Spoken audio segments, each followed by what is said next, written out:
नमस्कार। आज हम एक बहुत ही अहम शख्सियत पर बात करने वाले हैं, मेजर सोमनाथ शर्मा। जी, भारत के पहले परमवीर चक्र विजेता। बिल्कुल।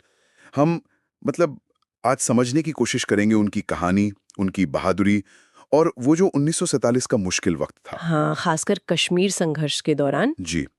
और ये भी कि कैसे श्रीनगर हवाई अड्डे को बचाने में उनका रोल इतना अहम रहा।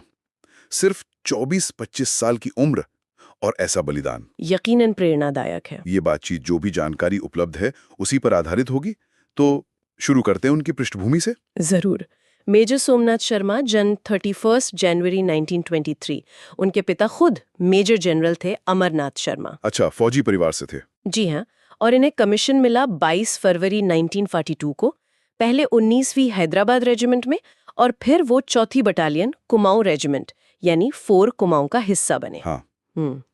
उनके जज्बे का एक किस्सा बहुत मशहूर है, द्वितीय विश्व युद्ध के बर्मा अभियान का। हाँ, मैंने भी सुना है इसके बारे में कुछ। हुआ यूं कि उनका एक साथी सैनिक बहादुर, जो उस वक्त अर्दली कहलाता था, वो बुरी तरह घायल हो गया। ओके। अफसरों का हुक्म था कि उसे वहीं छोड़ दिया जाए क्योंकि पीछे हटना था।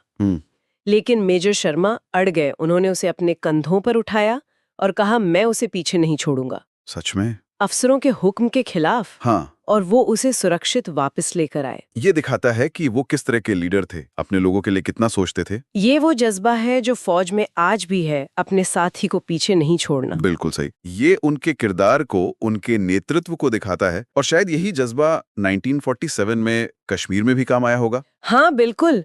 देखिए, 1947 में हालात बहुत नाजुक थे। 22 अक्टूबर को पाकिस्तान ने वो ऑपरेशन गुलमर्ग शुरू किया, कबायली हमलावरों के जरिए कश्मीर पर कब्जा करने के लिए। उस वक्त श्रीनगर पहुंचने का जो मेन रास्ता था मुजफ्फराबाद से, वो हमलावरों के कब्जे में आ रहा था। पठानकोट वाला रास्ता वो बहुत मुश्किल था। तो मतलब हवाई रास्ता ही बचा था। एग्जैक्टली। श्रीनगर हवाई अड्डा ही भारत के लिए लाइफलाइन था, उसकी हिफाजत सबसे जरूरी थी। और तभी मेजर शर्मा को वहां भेजा गया 31 अक्टूबर को। जी, उनकी डी कंपनी को एयरलिफ्ट करके श्रीनगर भेजा गया।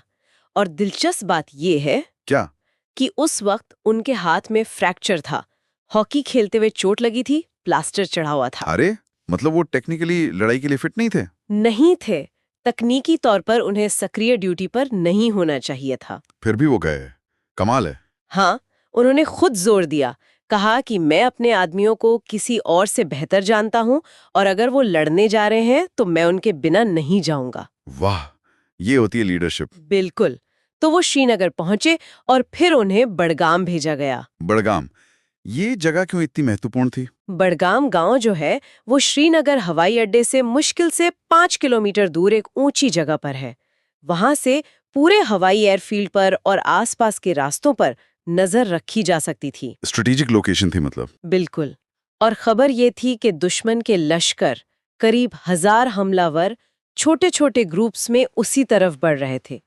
तो 3 नवंबर को क्या हुआ? उस दिन 4 कुमाऊं की 2 कंपनियां अल्फा और डेल्टा बड़गांव भेजी गईं। दोपहर तक सब कुछ थोड़ा शांत लगा, तो करीब 2 बजे अल्फा कंपनी वापस चली गई। और मेजर शर्मा की डेल्टा कंपनी वहीं रह गई? हाँ, मेजर शर्मा और उनके करीब 90 जवान वहीं डटे रहे। और तभी हमला हुआ? जी। अचानक करीब 700 कबायली हमलावरों ने 3 तरफ से जोरदार हमला बोल दिया। मोर्टार, लाइट मशीन गन, सब कुछ। 700 हमलावर और इनके पास सिर्फ 90 जवान, मतलब 7 के मुकाबले 1। हाँ, स्थिति फौरन बहुत गंभीर हो गई। मेजर शर्मा समझ गए कि खतरा कितना बड़ा है। उन्होंने क्या किया फिर? फौरन ब्रिगेड हेडक्वार्टर को दुश्मन की सही संख्या और पोजीशन बताई, हवाई मदद मांगी और सिर्फ इतना ही नहीं, क्या? अपनी जान की परवाह किए बिना वो खुले में निकले और जमीन पर कपड़े बिछाए, सिग्नल पैनल बनाए ताकि ऊपर से आ रहे हमारे लड़ाकू विमानों को दुश्मन के ठिकानों का सही पता चल सके। खुद निशाना बताया उन्होंने। जी हाँ, जमीनी टारगेट मार्क किए। इसके बाद भी लड़ाई चलती रही होगी। हाँ, दुश्मन लगातार दबाव बना रहा था। मेजर शर्मा के जवानों का गोला बारूद वो खत्म होने लगा था। हेडक्वार्टर से पीछे हटने का हुक्म आया था, लेकिन मेजर शर्मा ने साफ इनकार कर दिया। उनका जो आखिरी मैसेज था रेडियो पर, वो बहुत मार्मिक है। क्या कहा उन्होंने? उन्होंने कहा, दुश्मन हमसे सिर्फ 50 गज दूर है, हमारी गिनती बहुत कम रह गई है, हम पर बहुत भारी फायरिंग हो रही है, मैं 1 इंच भी पीछे नहीं हटूंगा और आखिरी गोली आखिरी जवान तक लड़ूंगा। रोंगटे खड़े हो जाते हैं सुनकर। और इसके फौरन बाद जब वो एक खाई में अपने एक ब्रेन गनर को मैगजीन लोड करने में मदद कर रहे थे, तभी पास रखे खुले गोला बारूद के ढेर पर एक मोर्टार का गोला आ गिरा। ओह, एक जबरदस्त धमाका हुआ और मेजर शर्मा, उनके सहायक और पास खड़े कुछ और जवान वो वहीं शहीद हो गए। यकीन नहीं होता, सिर्फ 24-25 साल की उम्र। जी, लेकिन उनकी शहादत बेकार नहीं गई। जो जवान बचे थे उन्होंने हिम्मत नहीं हारी। वो लड़ते रहे। हाँ, लगभग 6 घंटे तक उन्होंने मोर्चा संभाले रखा, दुश्मन को रोके रखा और दुश्मन को भारी नुकसान भी पहुंचाया। कहते हैं करीब 300 हमलावर मारे गए थे। 6 घंटे, ये तो बहुत क्रूशल समय रहा होगा। बिल्कुल।